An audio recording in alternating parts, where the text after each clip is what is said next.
नमस्कार, मैं आस्था पांडे और आप देख रहे हैं सी न्यूज भारत और रुक करेंगे यूपी बुलेटिन की ओर। यूपी बुलेटिन में बात होगी बुलंदशहर की, जहां हनुमान एवं शनिदेव मंदिर में भगवान हनुमान की मूर्ति खंडित मिलने से स्थानीय लोगों में जमकर आक्रोश फैल गया। आगे बात करेंगे कन्नौज की, जहां बीती रात अज्ञात चोरों ने सैनिक कैंटीन और एक फर्नीचर हाउस के ताले तोड़कर चोरी की वारदात को अंजाम दिया। ऐसे तमाम खबरों पर विस्तार से कर डालेंगे नजर। खुर्जानगर क्षेत्र के जीटी रोड स्थित नेहरूपुर में बीएसएनएल कार्यालय के बाहर बने हनुमान और शनिदेव मंदिर में भगवान हनुमान की मूर्ति खंडित मिलने से स्थानीय लोगों में आक्रोश फैल गया। सूचना मिलने पर हिंदूवादी संगठन के कार्यकर्ता मौके पर पहुंचे और विरोध जताया। स्थिति को देखते हुए एसपी देहात, सीओ, एसडीएम समेत भारी पुलिस बल तैनात किया गया। प्रशासन ने कार्रवाई का आश्वासन देकर लोगों को शांत कराया। पुलिस सीसीटीवी फुटेज के आधार पर मामले की जाँच कर रही है और आरोपियों की तलाश जारी है। फिलहाल क्षेत्र में स्थिति सामान्य बताई जा रही है। क्या नाम है आपका? मेरा नाम नितिन पंडित, प्रांत मंत्री, राष्ट्रीय बजरंग दल। आज जो आए ये मंदिर पर किस तरह की आज सुबह 9 बजे के आसपास यहीं के निवासी हैं विजय सैनी जी। उनके द्वारा सूचना प्राप्त हुई कि यहाँ पर हनुमान जी की प्रतिमा को किसी के द्वारा खंडित कर दिया गया है। यहाँ पर जैसे ही सूचना प्राप्त हुई, मौके पर सैकड़ों की संख्या में राष्ट्रीय बजरंग दल के कार्यकर्ता यहाँ पर आए और पाया गया कि वास्तविकता में ही हनुमान जी की प्रतिमा को किसी जिहादी मानसिकता से ग्रसित या असामाजिक तत्व द्वारा खंडित कर दिया गया है। मौके पर एसडीएम महोदय, सीओ महोदय, इंस्पेक्टर साहब सभी मौजूद हैं। सीओ महोदय, एसडीएम महोदय ने पूरा आश्वासन दिया है कि आज शाम तक ही यहाँ सीसीटीवी कैमरे की व्यवस्था और हनुमान जी की प्रतिमा को पूरे विधि विधान से दोबारा स्थापित किया जाएगा और यहाँ जाल की व्यवस्था की जाएगी। और जो भी इसमें आरोपी हैं इस घटना में, उनकी जाँच की जा रही है। कैमरे में 3 आरोपी आए हैं, आगे प्रक्रिया जारी है, उन्हें कठोरतम दंड दिया जाएगा। नेहरूपुर चुंगी के निकट जो मूर्ति टूटने का मामला है, क्या है पूरा मामला? आज सुबह करीब 10:30 बजे थाना खुर्जानगर पर सूचना मिली थी कि नेहरूपुर चुंगी के पास में एक प्रतिमा क्षतिग्रस्त कर दी गई है। मौके पर पहुंचे तो पुलिस टीम के द्वारा जांच में संज्ञान में आया है कि एक हनुमान जी की प्रतिमा है जो मेन हाईवे के बराबर में ही रखी हुई है। करीब 3 फीट की प्रतिमा है। इसका एक नीचे का छोटा सा कोना क्षतिग्रस्त होना पाया गया है। ये किन कारणों से क्षतिग्रस्त हुआ है इसकी विस्तृत जांच की जा रही है। ये मंदिर सीसीटीवी की कवरेज में आ रहा है। सीसीटीवी को देखते हुए और इसमें विस्तृत जांच के क्रम में अग्रिम विधिक कार्रवाई की जाएगी। बुलंदशहर से सी न्यूज संवाददाता उमेश की रिपोर्ट। इटावा स्थित भेड़ और बकरी पालन प्रशिक्षण केंद्र में 78वें 5 दिवसीय प्रशिक्षण बैच का शुभारंभ हुआ। प्रशिक्षण में प्रदेश के विभिन्न जिलों से आए किसानों ने भाग लिया।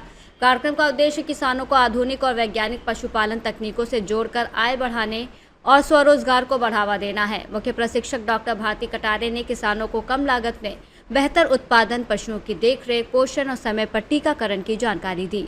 उन्होंने बताया कि वैज्ञानिक तरीके अपनाकर भेड़ और बकरी पालन को लाभकारी व्यवसाय बनाया जा सकता है।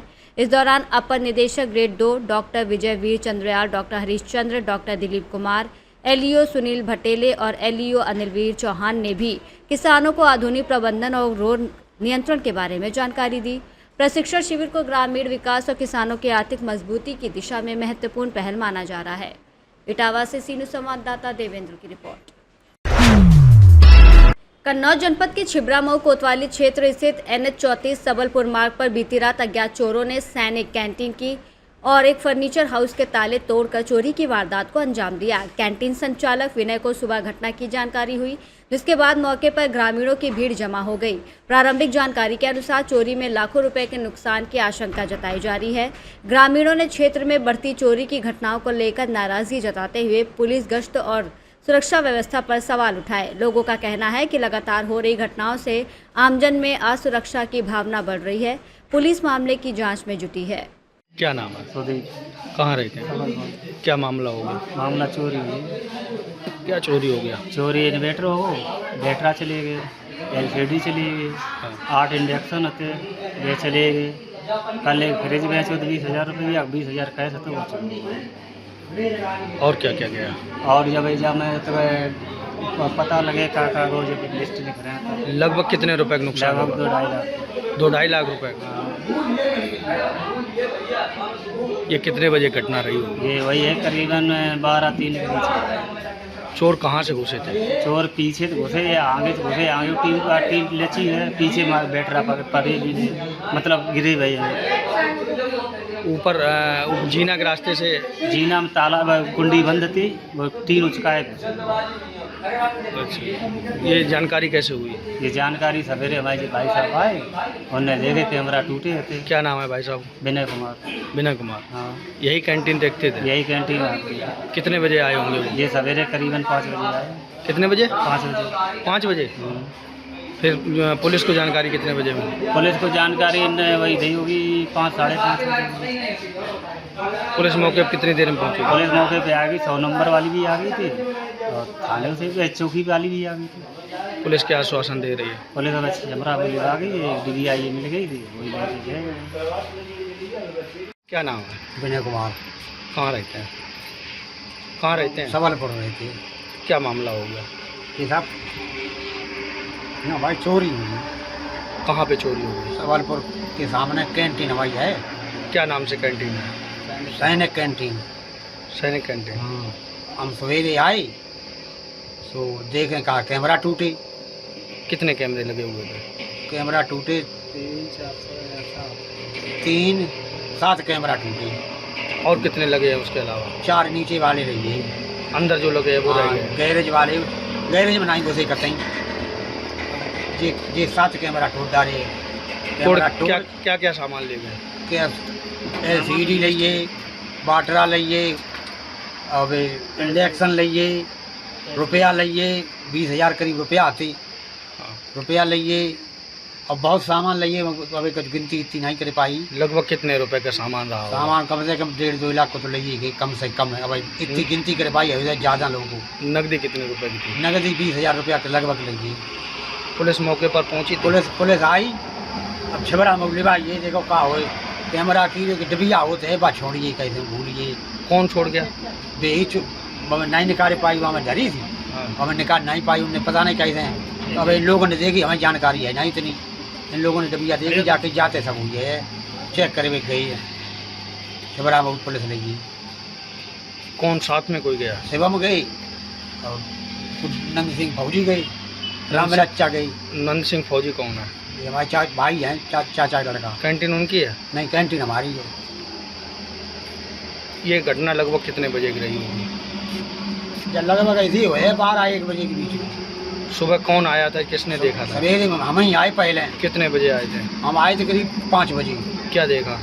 कैमरा टूटे देखे, चाबी हमारे पास ना आई थी, कैमरा टूटे देखे, फिर हम घर ही गए भज के, घर से चाबी ले आए, जब हमने देखो हुआ है।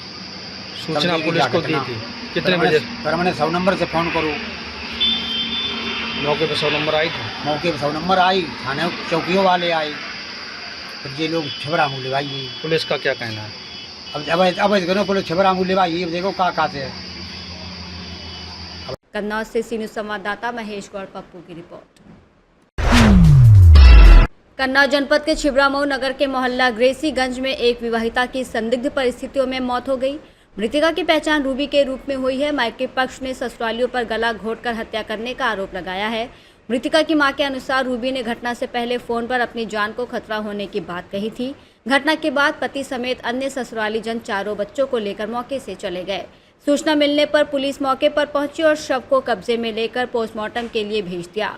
पुलिस का कहना है कि पोस्टमार्टम रिपोर्ट और जांच के आधार पर आगे की कार्रवाई की जाएगी। साथ मारपीट वगैरह होती थी क्या कभी? आए दिन मारपीट करते थे। अच्छा, बताती नहीं थी, परेशान। अच्छा, पंचायत वगैरह पड़ी? पंचायत पड़ी, फिर समझा समझिए कि चलती रही गाड़ी और फिर पता नहीं रात में कैसे मारा।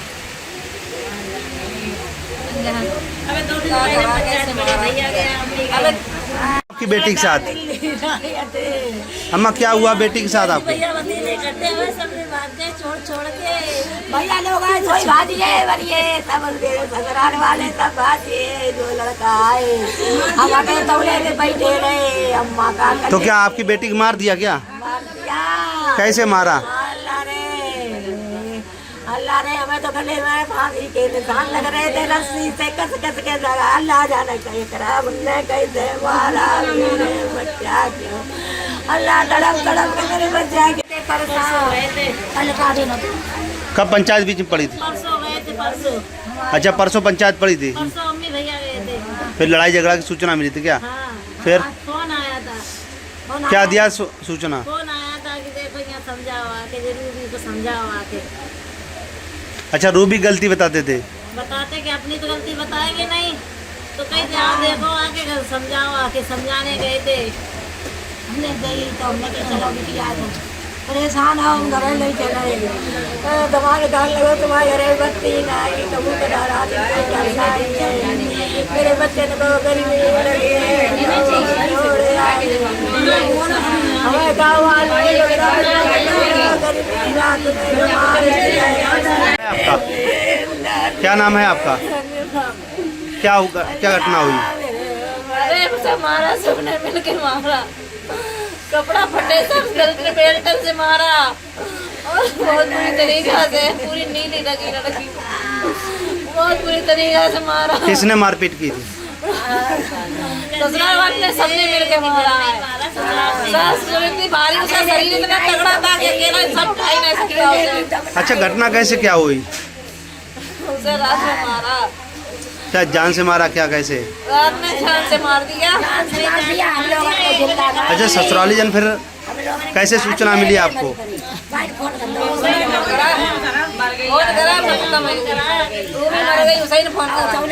आपकी कौन थी वो? हमारी बहन थी। तो आपकी बहन की क्या हत्या हुई? क्या है? हत्या करी गई उसकी, मार मार के बहुत बुरी तरीका से मार दी उसे, जान से मार दिया। क्या मांगे आप लोग? हमें इंसाफ चाहिए, हमें इंसाफ चाहिए बस उसका। छोटे छोटे कितने बच्चे हैं उनके? 4 बच्चे। अच्छा, ससुराली जन वगैरह आप लोगों को बात हुई मिले? सब भाग गए हैं, सारे लोग भाग गए। सब भाग गए। क्या नाम है आपका? क्या घटना हुई आपकी बहन के साथ? हमारी बहन के साथ मार मार के मार डाला। उसके बदन में पूरे में काले काले दाग है, बेल्टों के दाग है, गर्दन में दाग है, इसके फांसी लगा के मार दिया। हमने अपने आँखों से देखा, अपने हाथों से छुआ हमने अपने आँखों से देखा। क्या मांग है आप लोगों की? हमें इंसाफ चाहिए, हमारी बहन को चाहिए कम से कम। अच्छा, ससुराली जन वो लोग फरार हैं कि आए? वो सब भाग गए, सब भाग गए। अच्छा, पुलिस क्या कह रही है? पुलिस मदद कर रही है आप लोगों की? पुलिस तो अभी लेके गई है, साथ में है पुलिस, अभी हमारी बहन के साथ में ही है, पोस्टमार्टम के लिए लेके गई है पुलिस, साथ में ही है, भाइयों के साथ में है पुलिस। कन्नौज से सीनियर संवाददाता महेश गौड़ पप्पू की रिपोर्ट। कन्नौज जिला अस्पताल की व्यवस्थाओं को लेकर एक बार फिर सवाल उठने लगे हैं। मरीजों और तीमारदारों का आरोप है कि अस्पताल के विकास पर लाखों रुपए खर्च होने के बावजूद सुविधाओं में अपेक्षित सुधार दिखाई नहीं दे रहा है। लोगों का कहना है कि समस्याओं को लेकर मुख्य चिकित्सा अधीक्षक से मिलने के लिए पहले पर्ची बनवानी पड़ती है, जिसके बाद ही मुलाकात संभव हो पाती है। इसी बीच इमरजेंसी वार्ड से जुड़ा एक वीडियो सामने आने के बाद अस्पताल की कार्यप्रणाली चर्चा में आ गई है। हालांकि इन आरोपों पर अस्पताल प्रशासन की ओर से आधिकारिक प्रतिक्रिया सामने नहीं आई है। स्थानीय लोगों ने स्वास्थ्य सेवा में सुधार और व्यवस्थाओं को बेहतर बनाने की मांग की है। कन्नौज से सीनियर संवाददाता शिबू सैनी की रिपोर्ट। अंतर्राष्ट्रीय योग दिवस के अवसर पर बशीरपुर टोल प्लाजा स्थित जीआर इंफ्रा प्रोजेक्ट में भव्य योग कार्यक्रम आयोजित किया गया। कार्यक्रम में अधिकारियों और कर्मचारियों ने उत्साहपूर्वक भाग लेकर विभिन्न योगासनों और प्राणायाम का अभ्यास किया। कार्यक्रम का आयोजन project manager Naveen Kumar, deputy manager Ajit Kumar और route petroleum incharge Govind Kumar Mishra के नेतृत्व में किया गया। इस दौरान योग को स्वस्थ जीवन शैली, मानसिक शांति और आत्मिक संतुलन का महत्वपूर्ण माध्यम बताया गया।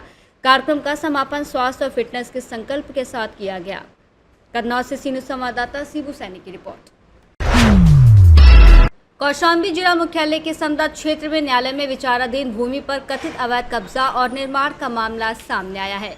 शिकायतकर्ता शमशाद खान ने आरोप लगाया है कि उनकी विवादित जमीन पर जबरन निर्माण कराया जा रहा है। पीड़ित के अनुसार उनके पिता द्वारा खरीदी गई अराजी संख्या 21 की भूमि को लेकर मामला कई सालों से न्यायालय में लंबित है। उनका दावा है कि साल 2016 में कोर्ट ऑफ रेवेन्यू प्रयागराज ने भूमि किसी को आवंटित न किए जाने का आदेश भी दिया था। शमशाद खान का आरोप है कि जगदीश प्रसाद शिवहरे नामक व्यक्ति, जिसकी अराजी संख्या 1920 बताई जा रही है, विवादित भूमि पर कब्जा कर निर्माण करा रहा है। उन्होंने बताया कि मामले की शिकायत जिलाधिकारी से भी की गई, लेकिन अब तक कोई कार्रवाई नहीं हुई। हालांकि इन आरोपों पर संबंधित पक्ष और प्रशासन की ओर से आधिकारिक प्रतिक्रिया सामने नहीं आई है। ये है कि संदा स्थिति भरवारी रोड पर 100 मीटर आगे जाके मेन रोड पे 21 नंबर की हमारी ज़मीन है, जो कि 2016 में राज्य सरकार में चली गई थी ज़मीन। उसके बावजूद हम राजस्व परिषद गए तो वहाँ 2016 में स्टे हमें मिला कि ये ज़मीन को किसी की आवंटन न किया जाए जब तक मुकदमा चल रहा है। 2016 से अब तक मुकदमा चल रहा है। वो हमारे वालिद साहब ने खरीदी थी, हमारी सिस्टर हमारी बहन के नाम थी, और एक मंजू देवी के नाम भी है छिकतपुर के। और उस पर अवैध रूप से डीएम के जिलाधिकारी साहब के यहाँ हमने एप्लीकेशन दिया 9 तारीख को, और 10 तारीख को चौकी इंचार्ज को भी हमने एप्लीकेशन दिया, थाना मंजनपुर को हमने एप्लीकेशन दिया, मगर कोई रोक आज तक नहीं लग पाई है। बाजबरन कब्जा किया जा रहा है, आधी से ज़्यादा कब्जा कर लिया गया है। अब आगे की पूरी दीवार उठा के कब्जा कर रहे हैं, गेट लगा दिए हैं। कौन लोग हैं जो कब्जा कर रहे हैं? ये जगदीश प्रसाद शिवहरे भरवारी के हैं, इनका लड़का कृति कुमार है। ये जिलाधिकारी के यहाँ शायद संविदा पे काम करते हैं, तो अपने दबाव से दम पे ये पूरा घेर रहे हैं। क्या चाहते हैं आप? हम ये चाहते हैं कि ये ज़मीन तत्काल खाली कराई जाए, रोका जाए। जब तक कि ये मुकदमे का फैसला न हो जाए तब तक कि ये ज़मीन किसी को न दिया जाए। हमारे हक में हो तो हमें दिया जाए, सरकार के हक में हो तो सरकार को दिया जाए, इनके हक में हो तो इनका दिया जाए। इनकी एक धूर ज़मीन इसमें नहीं निकल रही है। ये 19-20 नंबर का बहाना करके, जो कि इनके नाम है 19-20, इसका हवाला दे के 21 नंबर पर बाजबरन कब्जा कर लिए हैं। अपना नाम बताइए। शमशाद खान हमारा नाम है। कौशाम्बी से सी न्यूज़ संवाददाता इम्तियाज अहमद की रिपोर्ट। होशियारपुर में शिव महापुराण कथा में शिव विवाह प्रसंग का हुआ भावपूर्ण वर्णन। बता दें कि पट्टी क्षेत्र के होशियारपुर गांव में आयोजित श्री शिव प्राण प्रतिष्ठा और श्रीमद शिव महापुराण कथा के प्रथम दिवस श्रद्धा और भक्ति का माहौल रहा। काशी बनारस से पधारे कथावाचक डॉक्टर अमर चैतन्य जी महाराज ने शिव विवाह प्रसंग का भावपूर्ण वर्णन करते हुए बताया कि देवताओं के आग्रह पर माता पार्वती ने कठोर तपस्या कर भगवान शिव को पति रूप में प्राप्त किया। कथा के दौरान श्रद्धालु भक्ति रस में सराबोर रहे। कार्यक्रम के मुख्य यजमान कलाकांत मिश्र रहे। कथा में लक्ष्मीकांत मिश्र, पूर्व प्रधान निशाकांत मिश्रा, बच्चा कमलकांत मिश्र, श्रीकांत पांडे, अंकित, मनीष सहित बड़ी संख्या में ग्रामीण श्रद्धालु मौजूद रहे। कथा के समापन पर श्रद्धालुओं ने भगवान शिव का पूजन अर्चन कर क्षेत्र की सुख समृद्धि और शांति की कामना की। इस अवसर पर कथावाचक डॉक्टर अमर चैतन्य जी महाराज ने कार्यक्रम में मौजूद सभी सम्मानित पत्रकार बंधुओं को स्मृति चिन्ह और अंगवस्त्र भेंटकर सम्मानित किया, उन्हें अपना आशीर्वाद प्रदान किया और इस सम्मान समारोह ने धार्मिक आयोजन को और भी गरिमामय बना दिया। प्रतापगढ़ से सी न्यूज़ संवाददाता रोहित जायसवाल की रिपोर्ट। भवानीगंज थाना क्षेत्र के भानपुर मस्जिदिया गांव में इलाज के दौरान एक व्यक्ति की मौत के बाद क्षेत्र में तनाव का माहौल बन गया। मृतक की पहचान रामशरण के रूप में हुई है। परिजनों का आरोप है कि पुरानी रंजिश के चलते गांव के कुछ लोगों ने उन्हें घर बुलाकर मारपीट की, जिससे वो गंभीर रूप से घायल हो गए। इलाज के दौरान उनकी मौत हो गई। मृतक की बेटियों ने आरोपियों के खिलाफ कड़ी कार्रवाई की मांग की है। वहीं अपर पुलिस अधीक्षक प्रशांत कुमार के अनुसार 19 जून की रात 2 पक्षों में विवाद हुआ था, जिसमें रामशरण घायल हुए थे। मृतक की पत्नी की तहरीर पर 7 लोगों के खिलाफ गंभीर धाराओं में मुकदमा दर्ज किया गया है। पुलिस ने 3 आरोपियों को हिरासत में लेकर पूछताछ शुरू कर दी है, जबकि अन्य की तलाश में दबिश दी जा रही है। क्या नाम है? अष्टमी यादव। अष्टमी, कहाँ रहते हो आप? मस्जिदिया। अच्छा, आपके पिताजी की मौत हुई है, कैसे क्या हुआ था, क्या मामला था पूरा? मामला बहुत पुराना था, उनका पहले से ही दुश्मनी चल रहा था। फिर क्या हुआ, कैसे एक्सपायर हो गए वो? उस रात खाना खा के सोए थे, उन्होंने मिलाद चल रहा था, एक छोटे बच्चे को भेजे, उसने बुला कर लेकर गए। फिर मैंने बाद में गया, उन्होंने मेरे पिता की हत्या कर दी। और कौन कौन थे? मुझे भी मारे बोलो। पूरे घर वाले थे उनके। कौन कौन था? उनके घर के पूरे सदस्य थे। क्या करने वाला? क्या क्या नाम था? किस्मत अली उनकी औरत, नजीबुन्निसा सब्बू उनकी पत्नी, अमीना, राजू हत्या करने वाला राजू था। क्या चाहते हैं आप? हम चाहते हैं खून के बदला खून चाहिए हमें। पूजा कहाँ रहते हो? मस्जिदिया। क्या मामला हुआ? मामला ये था कि बहुत पहले से ही दुश्मनी था, बहुत पहले से। और वो लोग धमकी भी दिए थे कि एक ना एक दिन मारेंगे। और मेरे पापा को साजिश से बुलाए उस दिन छोटे बच्चे को भेजकर, और पापा गए वहां पर, उनकी हत्या कर दिया। उसका नाम राजू था, उसके पिता का नाम किस्मत अली था, उसकी बीवी का नाम मजीबुन्निसा था, सब्बू भी था। सब घर वाले उसके मिलके मेरे पिता की हत्या कर दिए, मेरे बहन को भी मारे, दोनों सब लोग मिलके। किस चीज से मारे थे आपके पिताजी को? पापा को ईटा से मारे, ईटा से मारे, पूरा बदन पे मारे। अच्छा, कैसे आपके पिताजी उनके घर पे गए थे? वो छोटे बच्चे से बुलाए, धोखे से बुलाए उन्हें। बोले काम है एक, चलो। तो बच्चा बुला के लेके गया उन्हें। कैसे सूचना मिली थी आपको कि आपके पिताजी को मार दिया? मैं देख रही थी ना वहाँ से, झूठा झूठा लड़ाई कर रहे थे सब लोग, मारने की साजिश किए थे सब लोग। यहाँ पर थे, इलाज चल रहा था, कोई छुड़ाने नहीं गया था, साजिश था। वो लोग खुद से लड़ रहे थे, झूठा झूठा पापा को मारने के लिए साजिश किए थे। कौन लोग झूठे लड़ रहे थे? उसके वो सब्बू और वो राजू, जो कातिल है मेरे पापा का। अच्छा, तो फिर तुरंत मौत हो गई थी? आप लोग कहीं इलाज के लिए लेके गए थे? इलाज के लेके गए, बस्ती में उनकी मौत हो गई। क्या चाहती हैं आप? खून के बदला खून मुझे चाहिए। अच्छा, जब आपके पिताजी वहाँ गए थे तो वो लोग झगड़ा कर रहे थे आपस में? वो आपस में, हाँ नहीं, आपस में नहीं कर रहे थे। वो लोग भागने लगे इधर उधर। अच्छा। हाँ, छुपने लगे, ताला लगा के निकल लिए इधर उधर। हम लोग रोने में बच गए। थाना भवानीगंज के अंतर्गत ग्राम भानपुर मस्जिदिया में कल रात्रि में एक जो झगड़ा हुआ था, उस झगड़े में एक व्यक्ति है राम शरण, जिनकी काफ़ी गंभीर चोट आई थी। चोट के बाद उन्हें अस्पताल में इलाज हो रहा था। आज उन्हें लखनऊ रेफर करते समय रास्ते में उनकी जो मृत्यु हो गई। मृत्यु के पश्चात उनकी पत्नी के द्वारा एक प्रार्थना पत्र यहाँ थाना भवानीगंज पर प्राप्त हुआ है, जिसके आधार पर उचित धाराओं में 7 अभियुक्तों के विरुद्ध अभियोग पंजीकृत किया गया है। नामित अभियुक्तों में से 3 अभियुक्तों को हिरासत में लेकर पूछताछ हो रही है। घटना की सूचना मिलते ही मौके पर थाना प्रभारी, क्षेत्राधिकारी और मैं स्वयं वह मौके पर गए थे। मौके पर फील्ड यूनिट की टीम को भी बुलाया गया था। मौके पर इस समय शांति व्यवस्था कायम है और शेष नामित अभियुक्तों की शीघ्र गिरफ्तारी होगी। सिद्धार्थनगर से सी न्यूज़ संवाददाता धर्मेंद्र कुमार की रिपोर्ट। इटवा विधायक और नेता प्रतिपक्ष माता प्रसाद पांडे ने अपने आवास पर मीडिया से बातचीत के दौरान समाजवादी पार्टी में टूट की खबरों को खारिज किया। उन्होंने कहा कि सपा में कोई टूट नहीं है, बल्कि जो लोग ऐसे दावे कर रहे हैं वो खुद पार्टी में आने की कोशिश कर रहे हैं। वहीं भरत तिवारी एनकाउंटर मामले पर प्रतिक्रिया देते हुए उन्होंने इसे अमानवीय बताया। माता प्रसाद पांडे ने आरोप लगाया कि भाजपा शासित राज्यों में ब्राह्मण समाज के लोगों के साथ अन्याय हो रहा है। हालांकि इन आरोपों पर संबंधित पक्ष की ओर से आधिकारिक प्रतिक्रिया सामने नहीं आई है। मानवीय है तो भारतीय जनता पार्टी की राज जहाँ है वहाँ सभी ब्राह्मणों का बड़े समय में ब्राह्मणों का इनकाउंटर होता है, उनका उत्पीड़न किया जा रहा है, जबकि ब्राह्मणों ही भाजपा को दिल्ली से पहुँचाया है। ये बड़ा निंदनीय कार्य है। इसको उच्च स्तरीय जाँच होना चाहिए। उन पुलिस अधिकारियों के खिलाफ कार्रवाई करनी चाहिए जिन्होंने इनकाउंटर किया। दावा कर रहे हैं कि समाजवादी पार्टी में बड़ी फूट होने वाली है। को फूट नहीं है, वो अपने फूटने वाले हैं। जो मंत्री लोग दावा कर रहे हैं ना, वो खुद हमारी पार्टी में आने के चक्कर लगा रहे हैं। सिद्धार्थनगर से सी न्यूज़ संवाददाता पंकज पांडे की रिपोर्ट। फिलहाल के लिए इस बुलेटिन में बस इतना ही। बाकी देश और दुनिया की तमाम बड़ी खबरों के लिए बने रहिए सी न्यूज़ भारत के साथ।